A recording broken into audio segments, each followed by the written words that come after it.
ഇന്ന് നമുക്ക് അവൈലബിൾ ആയിട്ടുള്ള പൈപ്പ്സ് MS പൈപ്പ്, അതായത് മൈൽഡ് സ്റ്റീൽ പൈപ്പ്സ് എന്ന് പറയും. അതേപോലെ അതിൻ്റെ തന്നെ GI പൈപ്പ്സ്. ഈ GI പൈപ്പും MS-ഉമായിട്ട് വലിയ വ്യത്യാസമൊന്നുമില്ല. മൈൽഡ് സ്റ്റീൽ പൈപ്പ്സ് റോൾ ചെയ്തിട്ട് അതിനെ ഹോട്ട് ഡിപ്പ് ഗാൽവനൈസ് ചെയ്ത് കഴിഞ്ഞാൽ it becomes GI pipe. Hot dip galvanising എന്ന് വെച്ചാൽ സിങ്ക് ഗാൽവനൈസിങ് ബാത്തിൽ 150 മൈക്രോൺസിൽ പോയി ഹോട്ട് ഡിപ്പ് ചെയ്യുമ്പോഴാണ് ഇറ്റ് ബിക്കംസ് GI.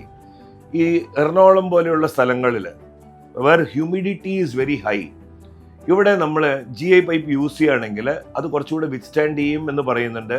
പക്ഷേ പേഴ്സണലായിട്ട് പറയുകയാണെങ്കിൽ എൻ്റെ അഭിപ്രായം ചോദിച്ചാൽ ഞാൻ പറയും MS പൈപ്പ് ഒരു നല്ല തിക്നെസ്സിലുള്ള MS പൈപ്പ് എടുത്തിട്ട് അത് നമ്മൾ നല്ല സിങ്ക് പ്രൈമർ അടിച്ച് നല്ല പെയിൻ്റ് അടിച്ച് കൊടുത്തു എന്ന് വെച്ചാൽ MS pipes can withstand much more than GI pipes. Because GI പൈപ്പിൽ ഒരു പ്രശ്നം എന്താണെന്ന് വെച്ചാൽ GI pipe will not adapt to the painting. നമ്മൾ GI പൈപ്പ് അങ്ങനെ തന്നെ കൊണ്ടുപോയി ഇടാനേ പറ്റുള്ളൂ എന്നല്ലാതെ you cannot have a choice of a colour when you use GI pipe for structural purposes.